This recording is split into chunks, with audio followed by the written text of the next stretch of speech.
Fell out of bed again? I can't stand you anymore, my daughter said as I recovered from leg surgery. I just cried in silence.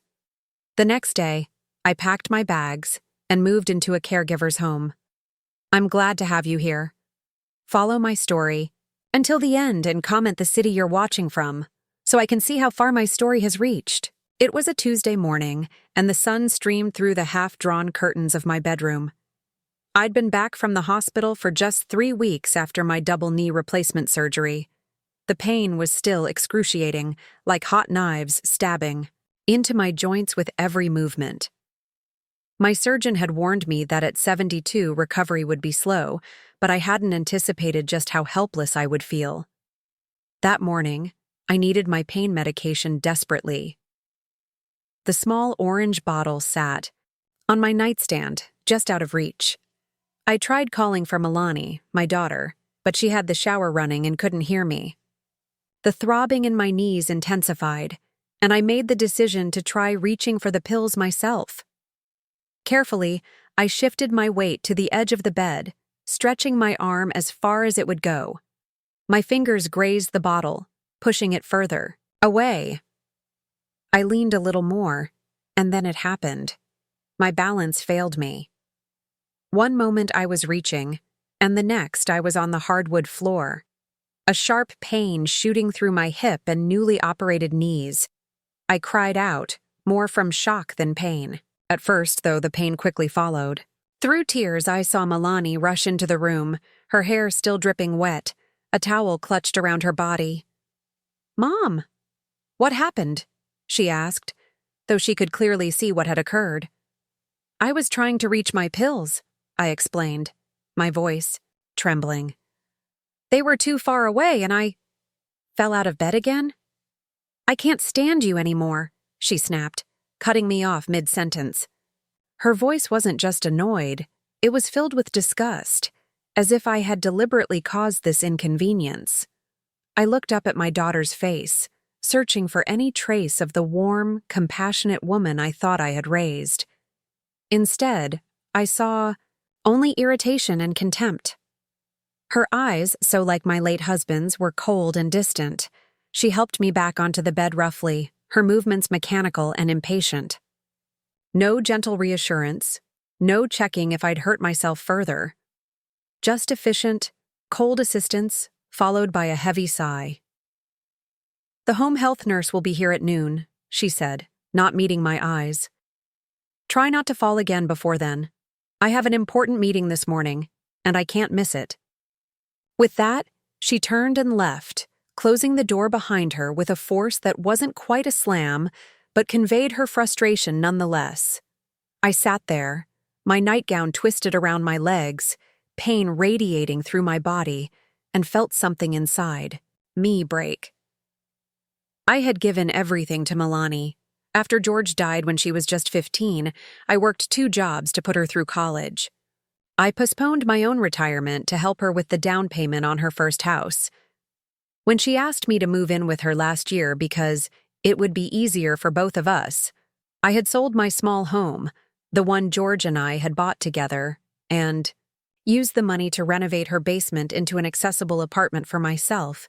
And now, at my most vulnerable, this was what our relationship had become. I cried silently, careful not to make any sound that might further irritate Milani. The tears rolled down my weathered cheeks and soaked into the collar of my nightgown. Not tears of self-pity, but of mourning. For the relationship I thought we had. For the daughter I thought I knew. Later that day, after the home health nurse had checked my knees and helped me bathe, I asked her to hand me my address book from the drawer. "Is there someone you'd like me to call for you, Mrs. Wells?" she asked kindly. "No, dear," I replied. "I just need to look something up." When she left, I found the business card that my friend Marjorie had given me months ago. A place called Sunset Gardens, a residential care facility where her sister-in-law lived. "Just in case," Marjorie had said, and I had tucked it away, never thinking I would need it. That night, after Milani had gone to bed, I called the number on the card. The night manager answered, and I explained my situation in hushed tones. She was compassionate and practical, telling me they had a room available at the end of the week if I wanted to come see it. "Yes," I whispered into the phone. "I'll come." I hung up and stared at the ceiling, the decision cementing itself in my mind. For the first time in months, despite the physical pain, I felt a strange sense of clarity. I would not stay where I wasn't wanted. I would not be a burden to a daughter who couldn't stand me anymore. I had spent my entire adult life caring for others. It was time to find a place where someone might care for me. The next morning, while Milani was at work, I called a taxi and asked the driver to help me with my walker. I visited Sunset Gardens, signed the necessary paperwork, and put down a deposit using my small savings. The room was modest but clean, with a window overlooking a garden. It wasn't home, but perhaps it could be. When I returned, I began packing, quietly, one small bag at a time, hiding them in my closet. I wrote a letter to Milani explaining my decision. Not accusatory, not bitter, just honest. I told her I loved her, but needed to be somewhere I wouldn't be a burden. I left out the pain her words had caused me. Some wounds are better left unmentioned. That night, I looked around the room that had been mine for the past year, remembering how hopeful I had been when I moved in. I thought we would grow closer, that I would be a help to her, not a hindrance. I thought we would have movie nights and Sunday dinners. I thought wrong. Tomorrow, while she was at work, I would leave. It would be better this way, for both of us. The morning I left my daughter's home was unusually quiet. Milani had rushed out earlier than normal, muttering something about a breakfast meeting with clients. She barely looked at me as she gathered her things, just called out, "Nurse comes at 10," before the front door slammed shut. I sat in my bed, listening to the silence of the empty house, feeling a strange mix of sorrow and relief. Today was the day. I wouldn't be here when Milani returned from work. With trembling hands, I reached for my phone and called Sarah, the kind social worker from Sunset Gardens who had promised to help with my transition. "I'm ready," I told her, my voice steadier than I expected. "I'll be there in 30 minutes, Mrs. Wells," she replied warmly. "Do you need help with anything before I arrive?" "No, dear. I've been packing secretly all week. Everything's ready." After hanging up, I slowly made my way to the bathroom using my walker. Every step sent shooting pain through my newly operated knees, but I was determined to be as independent as possible today. I carefully washed my face, applied a touch of lipstick, rose petal, the same shade I'd worn for 40 years, and combed my silver hair. I wanted to leave with dignity. Back in my room, I looked at the 3 small suitcases I had packed. 72 years of life, reduced to 3 bags. I hadn't taken much: some clothes, toiletries, photo albums, and a few treasured mementos. The quilt George's mother had made for our wedding. The shell necklace Milani had strung for me when she was 8. My late husband's pocket watch. The letter I'd written to Milani lay on my neatly made bed, my daughter's name written in my shaky handwriting on the envelope. I picked it up, reading it one last time. "Dear Milani, by the time you read this, I will have moved to Sunset Gardens Assisted Living Facility. I've made arrangements to cover the costs with my pension and savings. Please know that I'm not leaving out of anger. I've simply realized that my presence has become a burden to you, and that was never my intention. You have your own life to live, and I don't want to be the reason you can't live it fully. I've left most of my things behind. Feel free to do with them what you wish. The only items I've taken are those with sentimental value. Please don't worry about me. I'll be well taken care of, and this is my choice. I hope you'll visit when you can, but I understand if you need time. I love you, sweetheart. I always have and always will." Mom tears blurred my vision as I folded the letter and placed it back on the bed. I hadn't mentioned her harsh words, "I can't stand you anymore," or how they had shattered my heart. What would be the point? Some wounds are better left unspoken. The doorbell rang precisely when Sarah had promised. She entered with a gentle smile, accompanied by a middle-aged man who introduced himself as the transportation aide. "Are these your bags, Mrs. Wells?" he asked, pointing to my suitcases. I nodded, suddenly unable to speak. The reality of what I was doing hit me full force. I was leaving the home of my only child, leaving because I wasn't wanted. Sarah seemed to sense my distress. She sat beside me on the bed, her hand covering mine. "It's okay to have second thoughts, Harriet. This is a big step." I shook my head, finding my voice again. "No second thoughts, just memories." She nodded, understanding. "Would you like a moment alone before we go?" "Please," I whispered. As they took my bags to the car, I slowly made my way through the house, leaning heavily on my walker. I paused in the kitchen, remembering the Sunday dinners I used to prepare here when I first moved in. Before Milani started working weekends, before our conversations became stilted and uncomfortable. I touched the living room wall, where family photos hung in perfect frames. Milani as a baby in George's arms. Milani at her college graduation, her arm around my shoulder. Milani and me at her 30th birthday, both of us smiling. Though I remembered tension simmering beneath the surface even then. When had things changed? When had I shifted from mother to burden in her eyes? Was it gradual, or had it always been there, hidden beneath obligation and duty? In the hallway, I stopped at Milani's home office, the door slightly ajar. On her desk sat a framed photo I'd never seen before.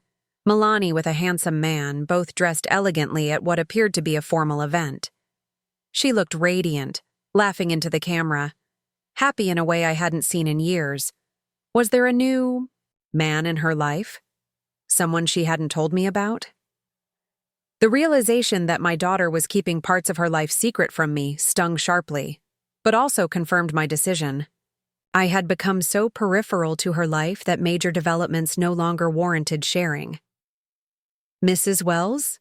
Sarah called gently from the front door. "The car is ready whenever you are." I took one last look around, then made my way slowly back to the entrance. "I'm ready now." The aide helped me into the car, folding my walker and placing it in the trunk with my bags. As we pulled away from the house, I didn't look back. Looking back would only make this harder. "You're very brave," Sarah said, sitting beside me in the back seat. I shook my head. "Not brave, just realistic. My daughter's life will be easier without having to care for me, and perhaps mine will be too." The drive to Sunset Gardens took about 40 minutes. I watched the familiar neighborhoods give way to parts of the city I rarely visited. We passed parks with children playing, shopping centers bustling with activity, life continuing all around while mine was changing forever. Sunset Gardens was nicer than I remembered from my brief visit. A large, Spanish-style building surrounded by well-maintained gardens, palm trees swaying gently in the breeze. Not the dreary nursing home I had feared in my darkest moments. The aide parked near the entrance where a small welcome committee waited. The facility director, a nurse, and a friendly-looking woman who introduced herself as my transition companion. "We're so glad you've chosen to join our community, Mrs. Wells," the director said warmly, helping me out of the car. Community. Not facility, not home. Community. The word felt like a balm to my wounded spirit. As I was wheeled through the entrance, they insisted I use a wheelchair today to protect my healing knees. I felt a strange sense of peace settling over me. This wasn't how I had imagined my twilight years, leaving my daughter's home for a place among strangers. But perhaps here, I could find something I had lost: respect, dignity, and maybe even belonging. My room was on the second floor, with a small balcony overlooking the central courtyard. Someone had placed a vase of fresh daisies on the bedside table. The bed was neatly made with a colorful quilt, not unlike the one I'd brought with me. "We want you to make this space your own," the transition companion said, helping me settle into an armchair by the window. "Hang pictures. Bring in small furniture pieces if you like. This is your home now. Home." I tested the word in my mind as they brought in my bags and helped me unpack. Could this become home? Only time would tell. That night, alone in my new room, I wondered if Milani had returned from work yet, if she had found my letter, if she had called my phone, which I had turned off upon arrival, if she cared that I was gone. I didn't cry. I had shed enough tears in silence at my daughter's house. Instead, I watched the sunset paint the sky in brilliant oranges and pinks through my window, thinking about new beginnings at 72. Tomorrow would be my first full day at Sunset Gardens, my first day of a life I never expected, but one I would face with the same strength that had carried me through widowhood, through raising a child alone, through everything. Somewhere across the city, my daughter was reading my letter, or perhaps she had crumpled it up in anger or relief. Either way, I had taken back control of my life, no longer a burden to be tolerated, but a woman making her own choices, even at this late stage. My first week at Sunset Gardens passed in a blur of introductions, medical assessments, and adjusting to new routines. The staff was attentive without being overbearing, and I appreciated their efforts to respect my independence while ensuring my safety as I continued recovering from surgery. My phone remained off. I wasn't ready to face Milani's reaction, whether it was anger, relief, or worst of all, indifference. The thought of hearing her voice saying she hadn't even noticed I was gone was too painful to bear. On my 7th morning, I was sitting in the community room attempting to focus on a book when a woman about my age approached, leaning on a cane adorned with colorful beads. "Mind if I join you?" she asked, gesturing to the empty chair beside me. "Please do," I replied, grateful for the distraction from my thoughts. "I'm Eleanor Simmons," she said, easing herself down with a slight wince. "Arthritic hip. You?" "Harriet Wells," I responded. "Double knee replacement." She nodded knowingly. "The joys of aging. I've been watching you this week. You don't join the group activities much." I felt a flicker of defensiveness. "I'm still settling in." "Of course you are," Eleanor said matter-of-factly. "We all went through it. I moved here 8 months ago, after my son decided I was too much trouble to have around." The bluntness of her statement startled me. "I'm sorry to hear that." She waved her hand dismissively. "Don't be. Best thing that could have happened. My son's a workaholic with a wife who never liked me. Now I play poker on Tuesdays, take watercolor classes on Thursdays, and don't have to pretend to enjoy my daughter-in-law's terrible lasagna." She leaned closer. "So what's your story? Children dump you here too?" "I left on my own," I said stiffly, not ready to share the painful details with a stranger. Eleanor studied me with shrewd eyes. That's what we all say at first. Pride's a powerful thing." She patted my hand. "When you're ready to talk about the real reason, come find me. I'm in 318, and just so you know, there's a group of us that meets on Friday afternoons. Unofficial, of course. We call ourselves the Discarded Darlings." With that, she rose and shuffled away, leaving me both offended and intrigued. Discarded Darlings. The name was both humorous and heartbreaking. Was that what I was now? Discarded? That afternoon, I finally turned on my phone. It immediately buzzed with notifications. 17 missed calls from Milani and nearly twice as many text messages. I took a deep breath and began reading. Though. First few were frantic. "Mom, where are you? Please call me." I called the hospitals. "Are you okay?" Then came anger. "I can't believe you just left without talking to me. This is so immature and irresponsible. You've put me through hell today." And finally, After presumably finding my letter, I found your note. Sunset Gardens? Really? Without discussing it with me? Call me back. We need to talk about this. Mom. I'm coming there tomorrow if you don't call me back. The last message had been sent 3 days ago. Nothing since then. I stared at my phone, a heavy weight settling in my chest. She was angry, but she hadn't come. Part of me was relieved. I wasn't ready to face her. But another part ached with the confirmation that once the initial shock wore off, she hadn't deemed it necessary to follow through. My physical therapist, Miguel, found me still staring at my phone 20 minutes later. Mrs. Wells, are you okay? He asked, genuine concern in his young face. I quickly composed myself. Yes, just checking messages. I'm ready for our session. Miguel was patient as he guided me through exercises to strengthen my knees. The pain was still significant, but less crippling than it had been at Milani's house. Perhaps it was the regular therapy, perhaps the lack of tension in my new environment. Either way, I was making progress. You're doing great, Miguel encouraged as I completed the final repetition. Much better than when you arrived. How does it feel? Better, I admitted. Though I still hate that walker. He smiled. Most people do, but stick with the program, and we might get you to a cane in another week or two. A cane. Like Eleanor's. I found myself wondering about her beaded accessory, so unlike the medical-looking canes I'd seen in the physical therapy room. After my session, instead of returning to my room as usual, I made my way to the activities room where an art class was in progress. I stood in the doorway, watching as residents of varying abilities worked on watercolor paintings of a fruit bowl arranged at the front of the room. Are you joining us, Mrs. Wells? Asked the young woman leading the class, noticing me hovering. In the entrance. Not today, I replied. I was just curious. Well, we meet every Monday and Thursday at 2. You're welcome anytime. I nodded my thanks and continued my slow walk through the facility, exploring areas I hadn't yet visited.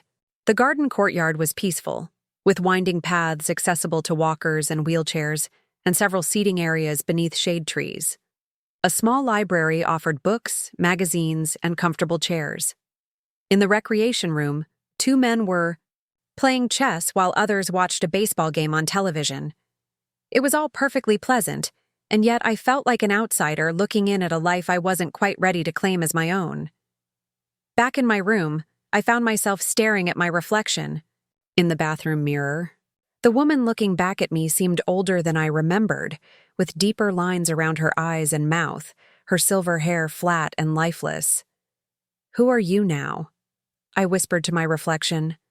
Not Milani's mother, not anymore. At least not in the way I had been. Not George's wife, not for many years. Just Harriet. But who was Harriet without those defining relationships? On Friday afternoon, I found myself standing outside room 318, debating whether to knock. What would these discarded darlings expect? From me? Tearful confessions? Bitter tirades against my daughter? Before I could decide, the door opened and Eleanor stood there, eyebrows raised. Are you coming in, or just planning to lurk in my doorway all day? She asked. I wasn't sure if I should join, I admitted. Nonsense.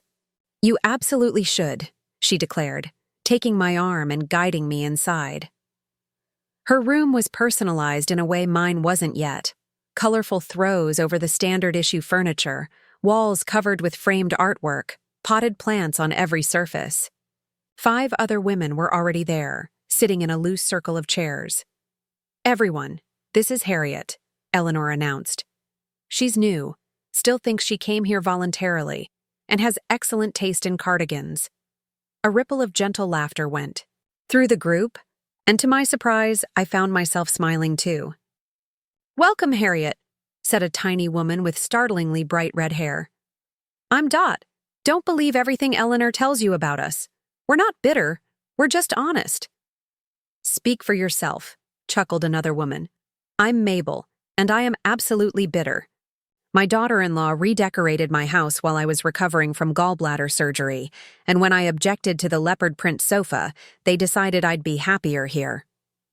Each woman introduced herself, each with a story of how they had come to Sunset Gardens.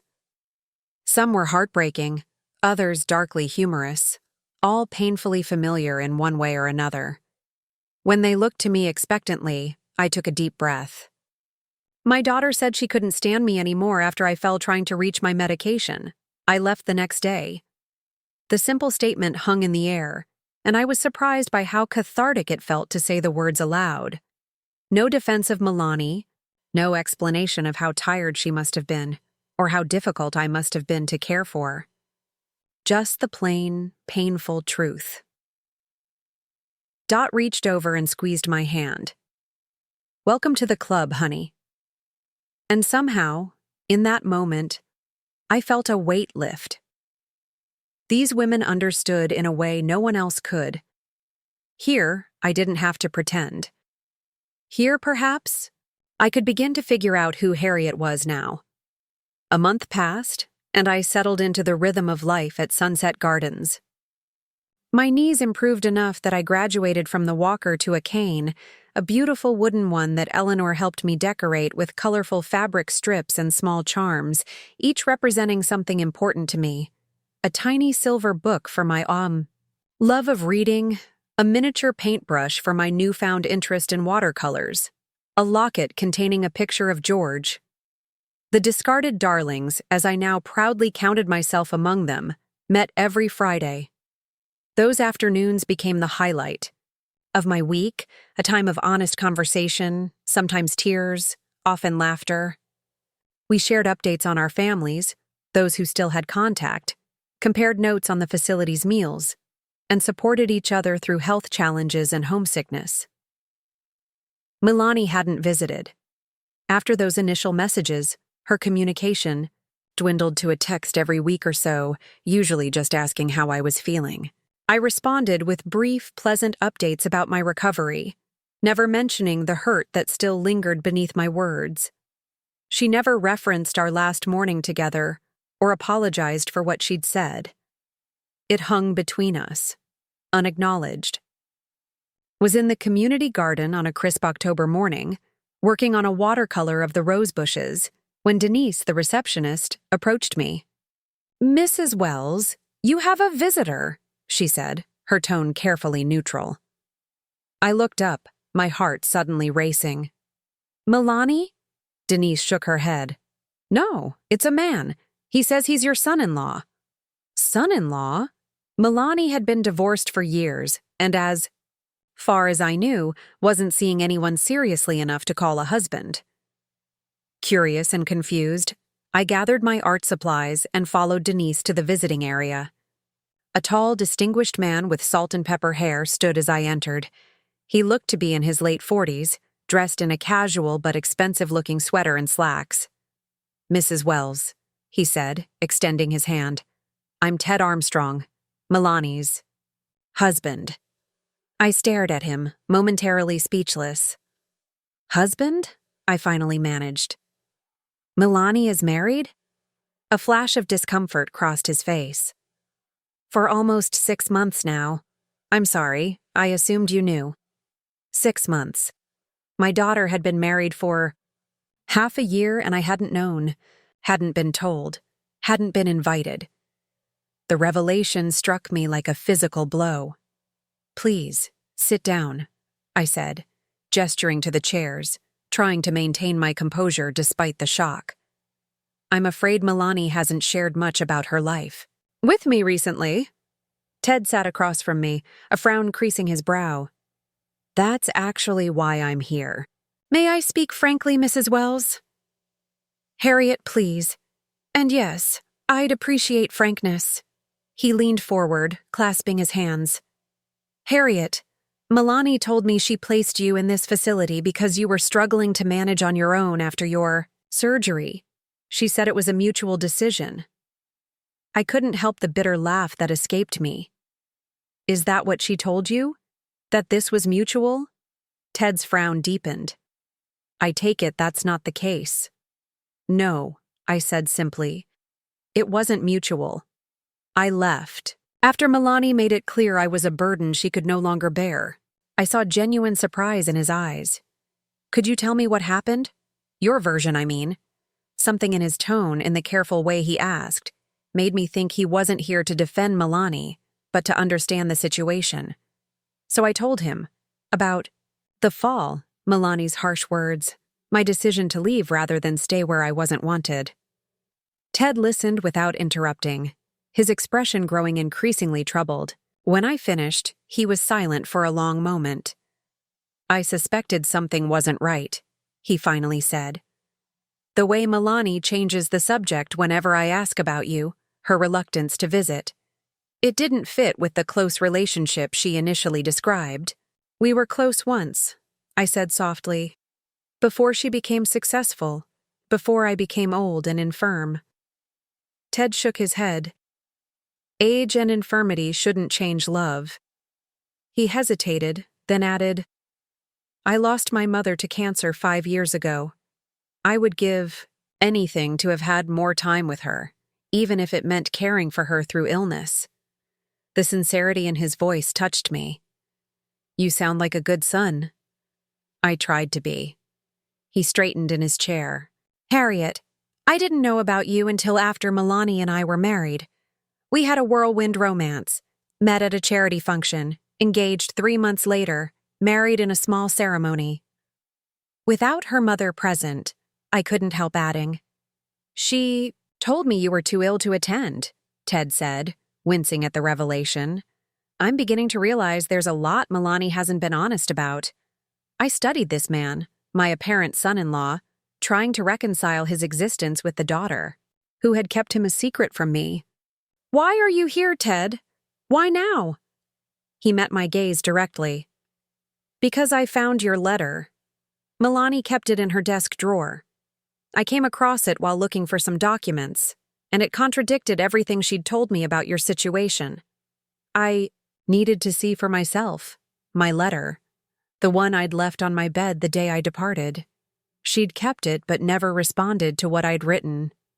And now that you've seen for yourself? I asked. Now I think my wife and I need to have a serious conversation. He paused. And I think she needs to make things right with you. I shook my head. I don't want her forced into an apology she doesn't mean. It's not about forcing an apology, Ted replied. It's about honesty and responsibility. Milani presents herself as someone who values family above all. It's one of the things that attracted me to her. But this... He gestured around at the facility. This deception doesn't align with those values. I felt a strange mixture of emotions, vindication that someone else saw through Milani's narrative, sadness that her dishonesty extended to her marriage, and a tiny, persistent spark of hope that perhaps things could change. What will you do? I asked. Ted stood, straightening his sweater. First, I'll talk to Milani. Then, if you're willing, I'd like to bring her here to see you, to start rebuilding whatever can be salvaged. I'd like that, I admitted. Despite everything, she's still my daughter. He nodded, understanding in his eyes. I should go. Thank you for your honesty, Harriet. And for what it's worth, I'm sorry we're just meeting now. I would have liked to know you sooner. After Ted left, I sat alone in the visiting area for a long time, processing what had just happened. My daughter was married. She had lied to her husband about me, about why I was here. And now that lie was unraveling. I didn't know whether to feel hopeful or terrified about what might come next. That evening, I shared the news with Eleanor as we sat in her room, working on knitting projects, hers an elaborate sweater, mine a simple scarf that kept developing mysterious extra stitches. So the daughter who couldn't stand you anymore got married without telling you, then lied to her husband about abandoning you here? Eleanor summarized bluntly. And now he's promising to bring her for a family reunion? Sounds like a soap opera. I'd die. Couldn't help laughing at her assessment. When you put it that way, it does sound rather dramatic. Eleanor set down her knitting. The question is, what do you want from this, Harriet? Are you ready to forgive her? I considered the question carefully. I don't know if it's about forgiveness exactly. I just want the truth acknowledged. I want Milani to see me, really see me, as a person, not just a problem to be solved or a burden to be shifted elsewhere. And if she can't do that? Eleanor asked gently. Then at least I'll know, I said. And I can stop waiting for something that will never happen. Later that night, as I prepared for bed, my phone buzzed with a text message from an unknown number. It was from Ted. Spoke with Milani. It didn't go well. She's angry I came to see you, but we're working through it. Don't give up hope. Will. Be in touch soon. I set the phone on my nightstand, my emotions too tangled to sort through. My daughter was angry that her husband had discovered her lies. Would this push her further away? Or could it be the catalyst for honest communication at last? As I drifted toward sleep, I found myself thinking about the watercolor class I'd finally joined. The instructor had taught us about negative space, the areas around and between subjects that help define the subject itself. Sometimes, she explained, the negative space is as important as what you're painting. Perhaps the space between Milani and me, the silence, the distance, had been defining us both for too long. Maybe it was time to fill that space with something new, even if it began with confronting painful truths. Tomorrow, I decided, I would paint something for Milani. Not as a peace offering exactly, but as a statement. This is who I am now. This is what I've become in your absence. See me. A week passed with no further word from Ted or Milani. I tried to focus on my daily activities, physical therapy, art class, afternoon tea with the discarded darlings, but the uncertainty gnawed at me. Had Ted's intervention made things worse? Had Milani forbidden him from contacting me again? Was putting the finishing touches on the painting I'd created for Milani, a watercolor of a mother and daughter standing with their backs to each other, connected only by the faintest thread of light between them, when there was a knock at my door. Mrs. Wells? It was Denise from reception. You have visitors in the main lounge. Visitors. Plural. My heart jumped to my throat. Thank you, I said, setting down my paintbrush. I'll be right there. I took a moment to collect myself, smoothing my cardigan and checking my reflection in the mirror. The woman looking back at me was different from the one who had arrived at Sunset Gardens 2 months ago. My eyes were clearer, my posture straighter. Even my silver hair seemed to have more life, styled in a becoming bob that Mabel, a former hairdresser, had cut for me last week. I was no longer just surviving. I was living. With my decorated cane in one hand and the painting carefully tucked under my other arm, I made my way to the lounge. As I approached, I could hear raised voices, one unmistakably Milani's, her tone sharp with frustration. I can't believe you brought me here like this. We should have discussed it more. We've been discussing it for days, Milani. Ted's deeper voice interrupted. Or rather, I've been trying to discuss it while you've been avoiding the subject. I paused in the doorway, momentarily unnoticed. Milani stood with her back to me, her shoulders tense beneath a crisp blazer. Ted sat on the sofa, his expression weary but determined. When he spotted me, relief flashed across his face. Harriet, he said, standing. Thank you for coming. Milani whirled around, her eyes widening as they fell on me. For a moment, she looked like the little girl I remembered. Uncertain, vulnerable. Then her professional mask slipped back into place. Mom, she said stiffly. You're looking well. Hello? Milani, I replied, my voice steadier than I expected. It's been a while. An awkward silence stretched between us. Ted gestured to the seating area. Shall we sit? I moved forward, settling into an armchair, the painting resting against my leg. Milani reluctantly sat on the edge of the sofa, as far from Ted as possible. I was beginning to think you weren't going to visit. I said, looking directly at my daughter. Milani fidgeted with her watch. I've been busy. Work is demanding, and with the wedding I wasn't invited to? The words slipped out. Before I could stop them, her eyes darted to Ted, then back to me. It was very small, just a few close friends. We didn't want a big fuss. Not even enough fuss for your mother? I asked quietly. Ted cleared his throat. Milani, we agreed to be honest today. She shot him an irritated look before turning back. To me. Fine. I didn't invite you because I didn't want to explain to everyone why my mother was living in a care facility.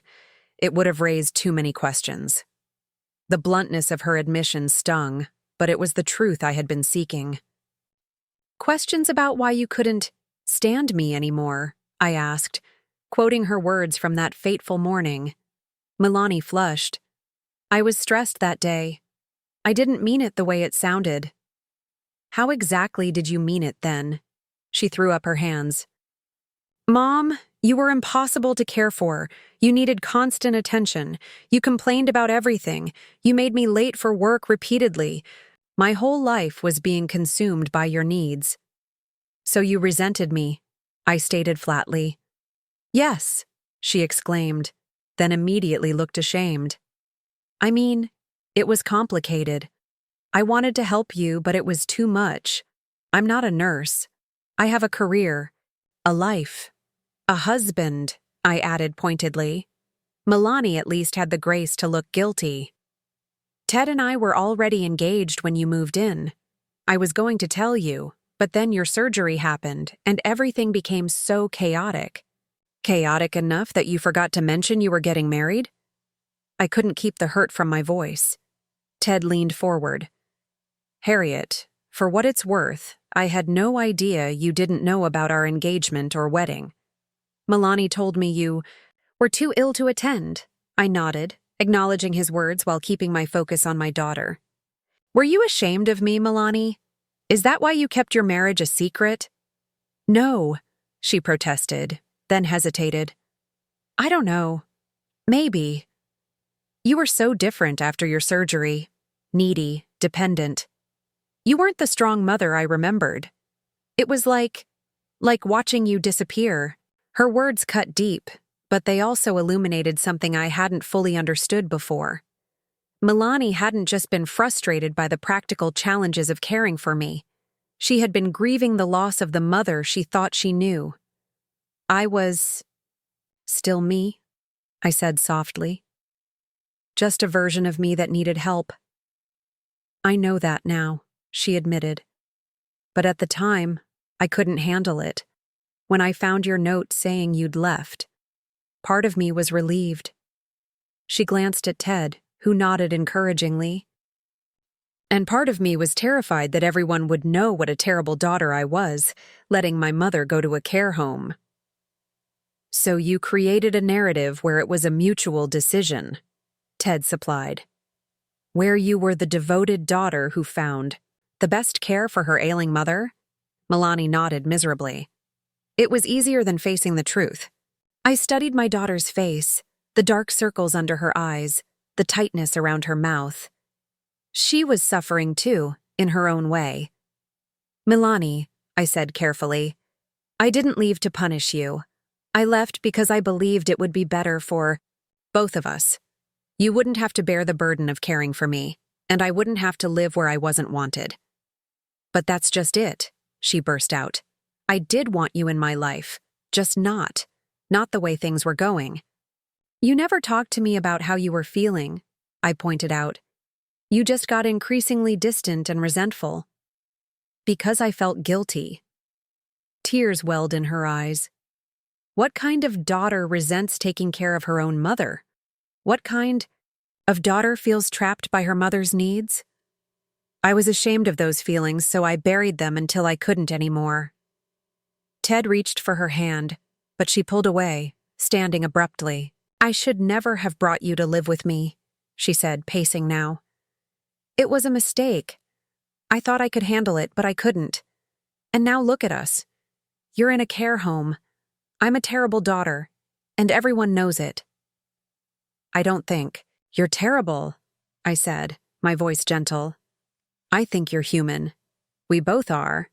She stopped pacing, looking at me in surprise. Milani, caring for an aging parent is hard. I should know. I cared for your grandmother in her final years. It's exhausting, frustrating, and sometimes thankless. I understand that now more than ever. Then why do I feel so awful? She whispered. Because you care, I replied simply. If you didn't, you wouldn't feel guilty at all. Ted stood, moving to Milani's side. Perhaps this is an opportunity for a fresh start, a more honest relationship between you two. I reached for the painting, beside my chair. That's my hope, too. I made this for you, Milani. She hesitantly took the watercolor, studying it with confusion, then dawning understanding. It's us, she said softly. Standing apart but still connected. I nodded. That's how it's felt, but it doesn't have to stay that way. Milani's fingers traced the delicate thread of light between the two figures. I didn't know you could paint. There's a lot we don't know about each other anymore, I said. But we could change that, if you're willing. She looked up, tears streaming freely now. I'm sorry, Mom. I'm so sorry for what I said, for how I treated you, for not inviting you to my wedding. I was wrong. It was the apology I had waited months to hear. But now that it had arrived, I realized something important. It wasn't enough just to hear the words. What mattered was what came next. I accept your apology, I said carefully. But Milani, I need to know. What do you want from our relationship going forward? She looked startled by the question. I don't know. I haven't thought that far ahead. Ted touched her shoulder gently. Perhaps that's something you both need to consider carefully. I nodded in agreement. I don't need an answer today, but I do need you to be honest, with yourself and with me. No more pretending, no more convenient narratives. Milani wiped her tears, straightening her shoulders. That's fair. I can do that. As they prepared to leave, Milani hesitated, then asked, Are you happy here, Mom? Really? I considered the question seriously. I'm finding my way. I have friends, activities, proper care for my knees. It's not what I expected for this chapter of my life, but it's not without its blessings. She nodded, absorbing this. Could I? Would it be okay if I visited again? Maybe for lunch next weekend? I'd like that, I said, surprising myself with how much I meant it. After they left, I returned to my room, emotions swirling. The confrontation had been painful but necessary. Wounds that had festered in silence had finally been exposed to air. Whether they would heal properly remained to be seen, but at least now there was a chance. 6 months had passed since that difficult confrontation with Milani. Winter had given way to spring, and with it came gradual, tentative growth in our relationship. True to her word, Milani had begun visiting, awkwardly at first, our conversations stilted and careful. But each visit became a little easier, a little more genuine. Today was different, though.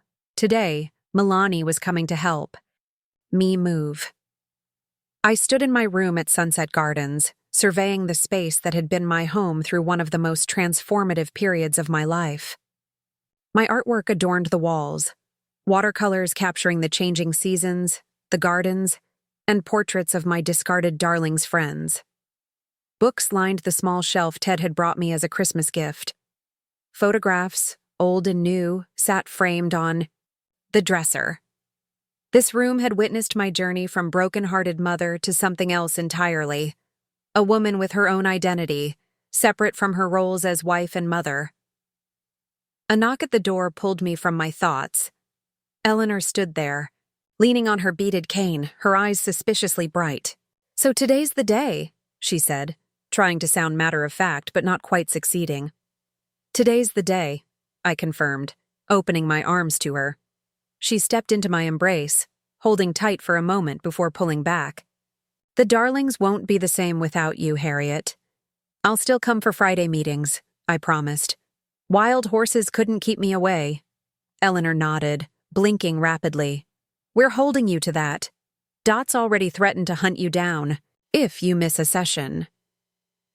The thought of tiny, red-headed Dot pursuing me with her walker made me laugh. "I believe her." "Are you sure about this move?" Eleanor asked, her voice dropping to a serious tone. "You've built a life here. You don't owe Milani anything." I considered her question carefully. "I'm not doing it for Milani, or out of obligation. I'm doing it because it feels right for me now. 6 months ago, I wasn't ready. Now I am." She studied. My face then nodded, satisfied with what she saw there. "Then I'm happy for you.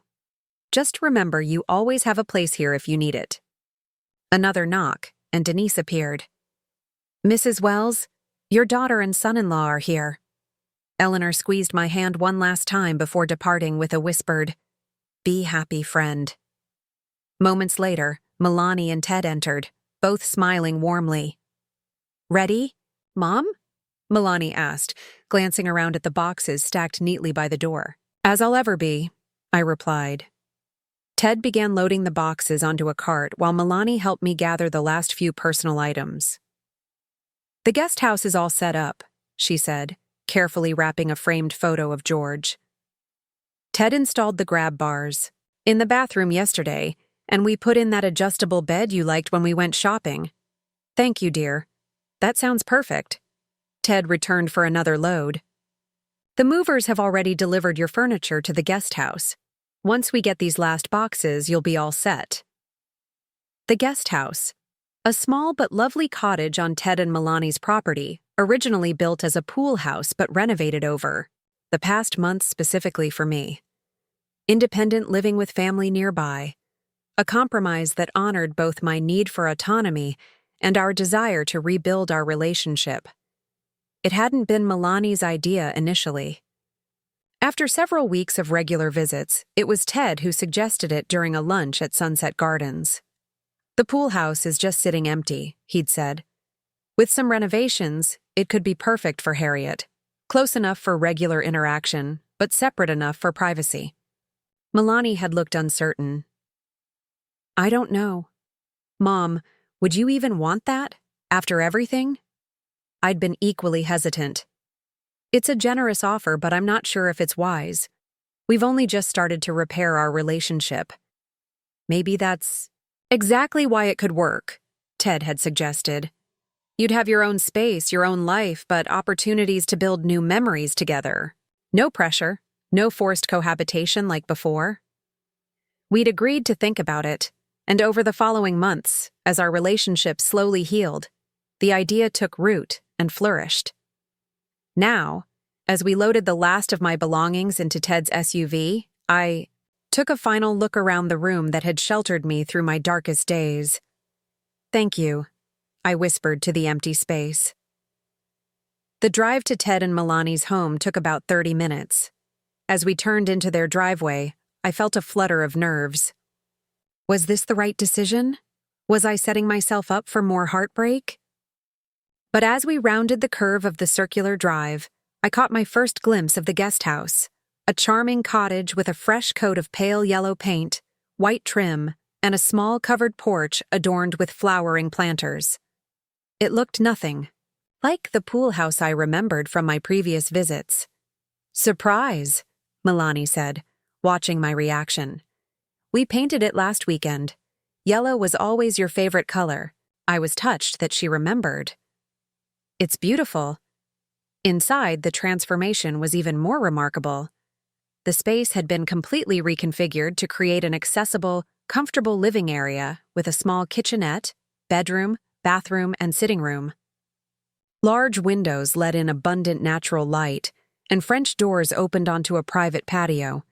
But what truly took my breath away were the details: the bookshelf filled with my favorite authors, the easel set up by the window with new art supplies, the comfortable chair identical to the one I'd loved at Sunset Gardens.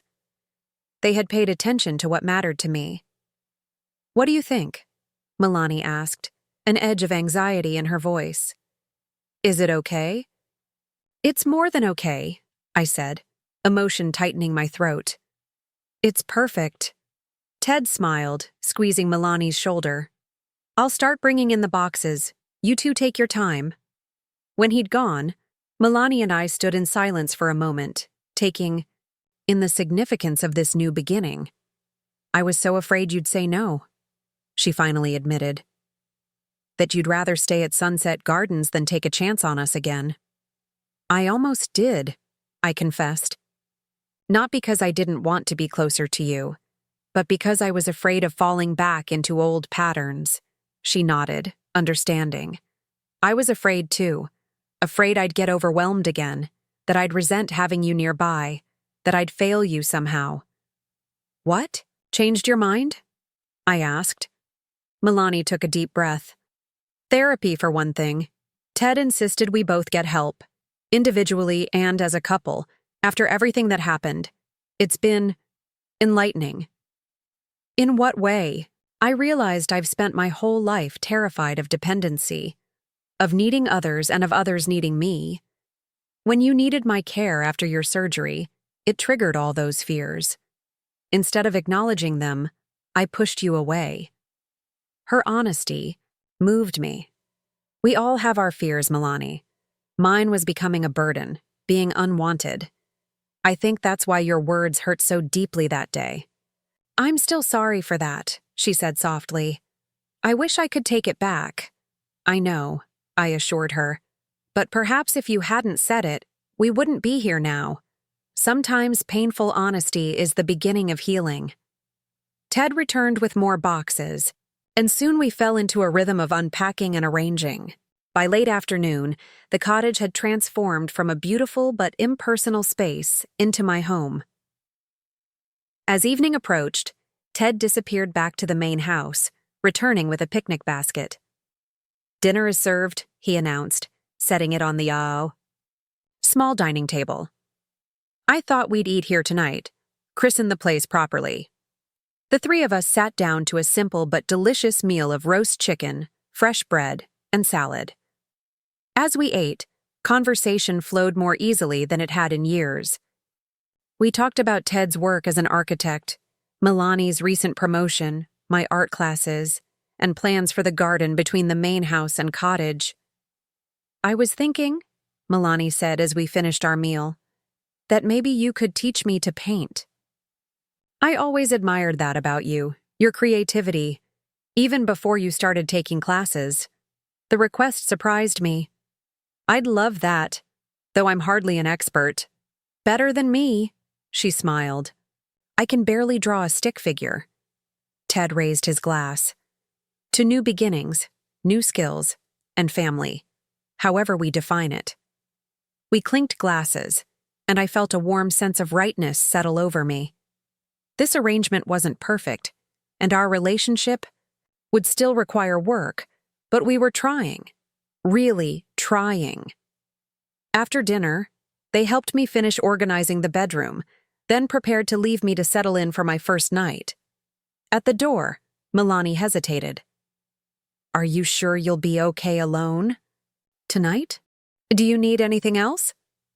I smiled at her concern, genuine now, not born of obligation. "I'll be fine. I've gotten quite used to managing on my own." "I know you have," she acknowledged. "You're stronger than I ever gave you credit for." I hugged her, breathing in the familiar scent of her perfume. We're both stronger than we knew. After they left, I sat on my new patio as twilight deepened into night. The lights of the main house glowed warmly in the distance, close enough for comfort, but far enough for independence. Above, stars began to appear in the darkening sky. "Well, George," I said softly to the night air, "this isn't how I imagined spending my 70s, but I think it's going to be all right." A gentle breeze rustled the leaves of the oak tree overhead, and I smiled, thinking of Eleanor and the discarded darlings. None of us had expected the twists our lives had taken, but we had found our way forward nonetheless. Tomorrow, I would hang my artwork on these new walls. I would arrange my books just the way I liked them. I would plant flowers in the garden plot Ted had prepared for me. I would begin creating a new chapter. I was no longer just Milani's mother, no longer defined solely by my relationship to others. I was Harriet Wells, artist, friend, survivor, and yes, mother too. But on my own terms now, with boundaries and expectations we had established together. I had fallen from my bed and lost my daughter's love. Then I had packed my bags and found myself. And somehow, improbably, I had found my way back to a different, more honest relationship with Milani. Not all stories have perfect endings. Some just have new beginnings, again and again, for as long as we're brave enough to try. This was mine. Now, I'm curious about you who listened to my story. What would you do if you were in my place? Have you ever been through something similar? Comment below, and meanwhile, I'm leaving on the final screen 2 other stories that are channel favorites. And they will definitely surprise you. Thank you for watching until here.